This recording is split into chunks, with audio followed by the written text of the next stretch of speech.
Hello guys, अब इसको मैं आपको प्रिंसिपल के बारे में बता देता हूँ। इसमें फिजिक्स के कौन कौन से नियम काम करते हैं और जिसकी वजह से ये बड़ी आसानी से और स्मूथली घूम रहा है। इसमें मैं बता देता हूँ, फिजिक्स के 3 नियम से काम करता है। बर्नौली का सिद्धांत है एक नियम, जिसमें क्या होता है कि 2 मेंबर के बीच में पानी को एक फ्लुएंट मतलब दबाव में निकाला जाता है। जैसे पत्थर और जिसका बेस है, इसके बीच में माइनर सा गैप होता है। तो माइनर के गैप में से नीचे से हमने एक पाइप लगा रखा ताकि, और उसके डायरेक्शन की जो फ्लो है हमने एंगल डायरेक्शन में दे रखा है इसको। तो जो पंप का जो पानी का प्रेशर निकलता है 1 डायरेक्शन में निकलेगा, उसके कारण लो प्रेशर एरिया बनता है इसके नीचे।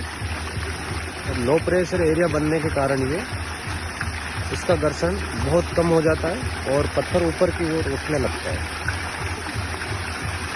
जब पत्थर इसके ऊपर उठने लगता है तो इसमें हाइड्रोडायनामिक लुब्रिकेशन का काम करता है ये जो वाटर है। और तीसरा जो इसमें लॉ है, न्यूटन्स का लॉ है कि कोई चीज़ एक बार गतिमान अवस्था में है तो वो गतिशील ही रहेगी जब तक कि कोई एक्सटर्नल फोर्स इसके ऊपर ना लगे। तो ये बर्नौली के सिद्धांत के अकॉर्डिंग इसका जो फ्रिक्शन है मतलब 0 हो जाता है, न के बराबर हो जाता है। उसके कारण से जो वाटर का फ्लो इसके गैप में से जो बाहर निकलता है, इसके साथ साथ इसको रोटेट करता हुआ देता है। तो इसके कारण बहुत हल्का हो जाता है।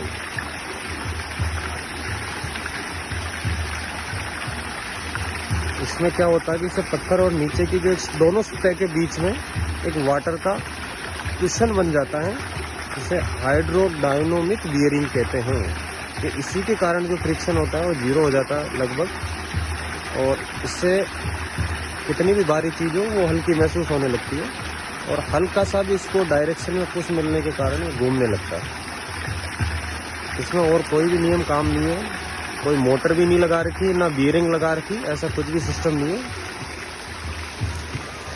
बहुत बड़ी रिजॉर्ट प्रॉपर्टी के अंदर लगा हुआ है और ये घूमता ही रहेगा। तो इतना बहुत बड़ा कोई भारी पंप नहीं है इसके अंदर। फिजिक्स का लॉ काम कर रहे हैं तीनों इसके अंदर। और ये जो पाइप दिखा देता हूँ वो मोटर का है। अब ये 2 वाल लगे हुए हैं। हमने क्या करा कि 2 पाइप 1-1 इंची वाले 2 पाइप का फ्लुएंट दे रखा। एक को हमने बिल्कुल 90 डिग्री पे लगा रखा है सेंटर में, और एक को हमने एंगल डायरेक्शन में लगा रखी। 2 पाइप चलते हैं। तो जो 90 डिग्री वाला है उसका जो पानी अंदर जाता है तो एक निम्न दबाव का प्रेशर के कारण मतलब निम्न दबाव का क्षेत्र बनता है, और जो हाइड्रोडायनामिक बियरिंग होता है वो काम करता है इसके अंदर। जो वाटर क्वेश्चन बनता है उसके कारण ये बनता है।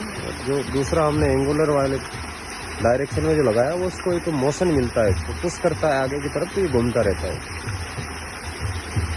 लेकिन अगर आप चाहोगे कि इतनी प्रेशर से कोई चीज़ घुमा दे तो ये पॉसिबल नहीं है।